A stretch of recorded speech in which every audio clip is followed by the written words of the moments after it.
예수를 알미라. 그 은보다 더 귀한 것 예수를 알미라. 세상 지식보다 귀한 것 예수를 알미라. 내 안에 가장 귀한 것 예수를 알미라. 예수의 이름 존귀한 그 이름 예수의 이름 능력의 그 이름.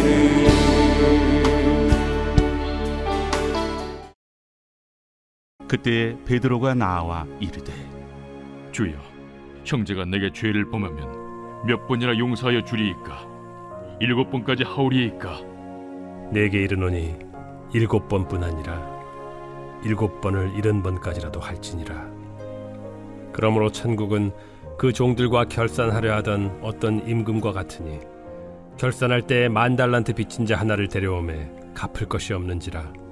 주인이 명하여 그 몸과 아내와 자식들과 모든 소유를 다 팔아 갚게 하라 하니 그 종이 엎드려 절하며 이르되 내게 참으소서 다 갚으리이다 하거늘 그 종의 주인이 불쌍히 여겨 놓아보내며 그 빚을 탕감하여 주었더니 그 종이 나가서 자기에게 100데나리온 빚진 동료 한 사람을 만나 붙들어 목을 잡고 이르되 빚을 갚으라 하매 그 동료가 엎드려 간구하여 이르되 나에게 참아주소서 갚으리이다 하되 허락하지 아니하고 이에 가서 그가 빚을 갚도록 옥에 가두거늘 그 동료들이 그것을 보고 몹시 딱하게 여겨 주인에게 가서 그 일을 다 알리니 이에 주인이 그를 불러다가 말하되 악한 종아, 네가 빌기에 내가 네 빚을 전부 탕감하여 주었거늘 내가 너를 불쌍히 여김과 같이 너도 내 동료를 불쌍히 여김이 마땅하지 아니하냐 하고 주인이 노하여 그 빚을 다 갚도록 그를 옥졸들에게 넘기니라. 너희가 각각 마음으로부터 형제를 용서하지 아니하면 나의 하늘 아버지께서도 너희에게 이와 같이 하시리라. 오늘 예배 자리에 나오신 모든 성도님들을 주님의 이름으로 환영하고 축복합니다. 오늘 마태복음 18장 21절부터 35절 말씀을 통해 용서에 관한 3가지 메시지라는 제목으로 하나님이 주시는 말씀의 은혜를 함께 받고자 합니다. 오늘 우리가 함께 읽은 본문 말씀의 주제는 바로 용서입니다. 용서라는 주제는 이 땅을 살아가면서 우리 모두가 한 번쯤은 직면해야 하는 문제입니다. 인생을 사는 동안에 우리는 상대방에게 용서를 구해야 하는 입장에 서기도 하고 또 반대로 내가 누군가를 용서해야 하는 자리에 서야 할 때도 있습니다. 사실 용서의 문제는 우리의 삶에 다양하게 나타납니다. 어떤 경우에는 미안하다라는 사과의 말 한마디로 자연스럽게 넘어갈 수도 있습니다. 근데 때로 어떤 문제에 있어서는 그렇게 쉽게 해결되지 않을 때도 있습니다. 누군가로부터 받은 상처와 아픔과 고통의 깊이가 깊으면 깊을수록 넓으면 넓을수록 용서의 문제 또한 너무나도 어렵고 힘이 들게 됩니다. 그저 이성적으로 판단해서 용서의 범위를 결정짓고 난 뒤에 그대로 용서하고 나면 모든 것이 다 끝나게 되지 않습니다. 옛날 어렸을 적에 이런 경험들을 한 번쯤은 해보신 적이 있으실 것입니다. 어린아이들이 싸웁니다. 그러면 선생님이나 부모님 같은 어른들이 문제를 해결해 주십니다. 그때 대부분의 경우에 어떻게 해주셨냐면 싸운 둘을 부릅니다. 때로 일방적으로 한쪽이 잘못한 경우도 있습니다. 그럴 때도 양쪽을 다 부릅니다. 그리고는 잘못을 한 사람을 보고 상대방을 향해 미안하다라고 사과하라고 말합니다. 그 다음에 미안하다 하는 말을 들은 아이에게는 사과를 했으니 받아주라고 말합니다. 그리고 나서는 마지막에 어떻게 합니까? 서로 화해의 악수를 하라고 말합니다.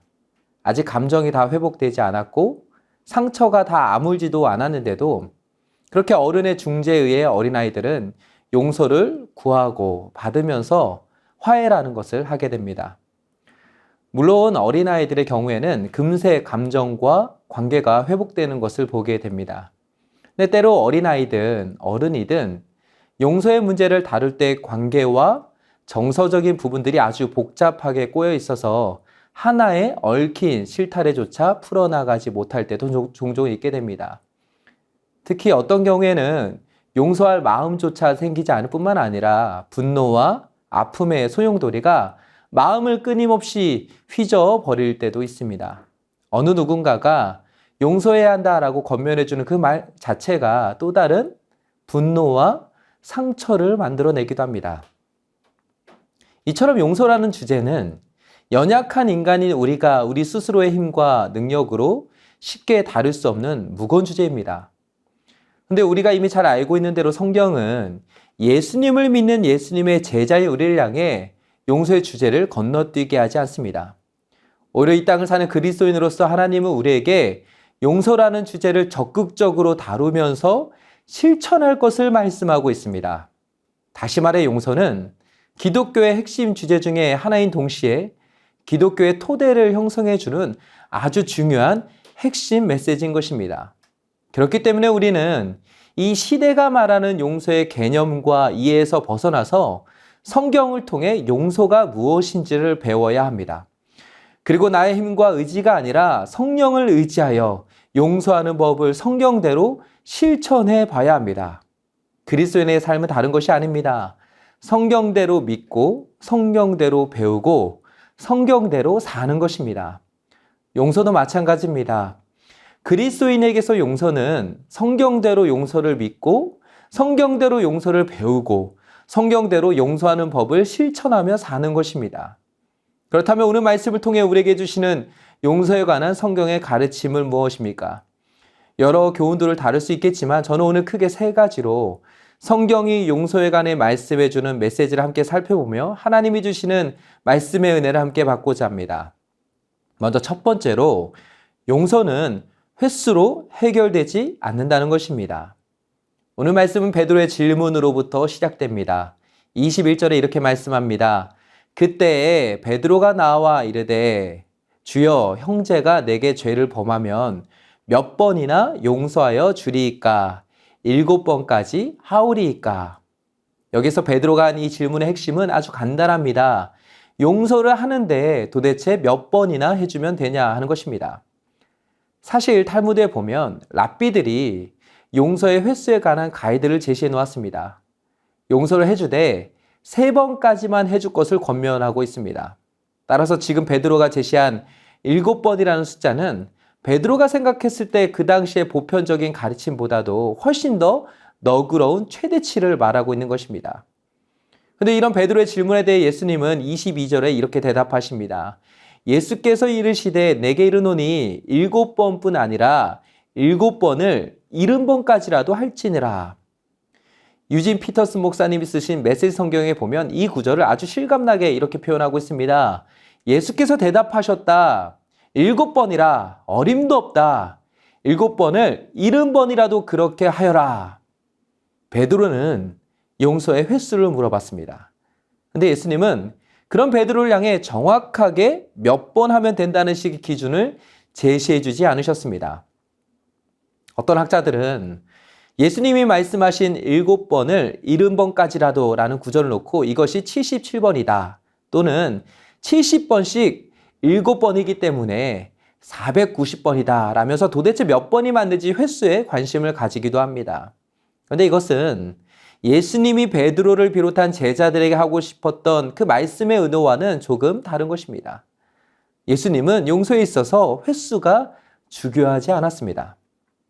예수님에게 있어서 중요한 것은 용서의 횟수가 아니라 참된 용서를 하는 그 자체에 초점이 맞춰져 있었습니다. 다시 말해 용서를 계속해야 하는데 그 용서라는 그릇 안에 무엇이 담겨지냐가 중요하다는 것입니다. 이것은 용서를 해야 하니까 아무 의미 없이 억지로 하는 것을 말하는 것이 아닙니다.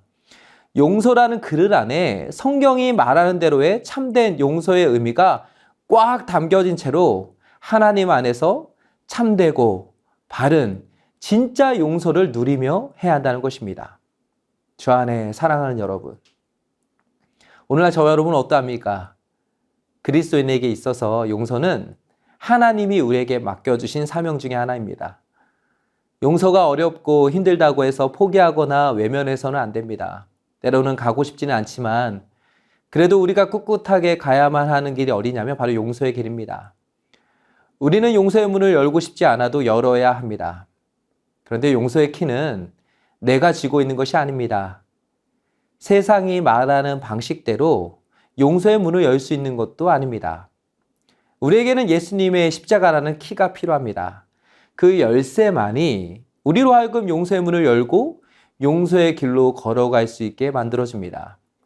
우리가 이 초점을 놓치게 되면 내가 얼만큼 많이 용서를 했고 안 했느냐에 따라 나의 믿음의 여부를 판단하게 됩니다. 때로 내가 용서를 많이 해줬는데 상대방은 전혀 달라지지 않는 모습을 보게 되면 마음이 상하고 억울한 마음이 들게 될 때도 생기게 됩니다. 따라서 우리는 용서의 문제를 다루면서 예수님의 십자가를 날마다 바라봐야 합니다. 여기서 우리의 초점이 흔들려서는 안 됩니다. 내가 몇 번 했냐가 중요한 핵심이 아닙니다. 용서에 있어서 핵심은 내가 아니라 예수 그리스도의 십자가입니다. 우리는 이 초점을 반드시 날마다 붙들고 가야 합니다. 소망하기는 오늘 이 말씀을 듣는 저 여러분 모두가 날마다 예수 그리스도의 십자가만을 바라보며 십자가 안에서 용서를 배우고 이해하며 실천하는 은혜가 있게 되길 주님의 이름으로 축복합니다. 그런가 하면 두 번째로 용서에는 덮어주심의 은혜가 필요합니다. 오늘 본문 23절부터 34절까지를 보면 예수님께서 용서라는 주제를 다루시면서 한 가지 비유로 말씀을 하십니다. 이 비유의 말씀을 보면 3명의 등장인물이 나옵니다. 주인과 2명의 종입니다. 이 2명의 종에게는 공통점이 있습니다. 바로 둘 다 빚을 졌다는 것입니다. 물론 그 대상은 달랐습니다. 먼저 등장한 종은 주인에게 빚을 졌습니다.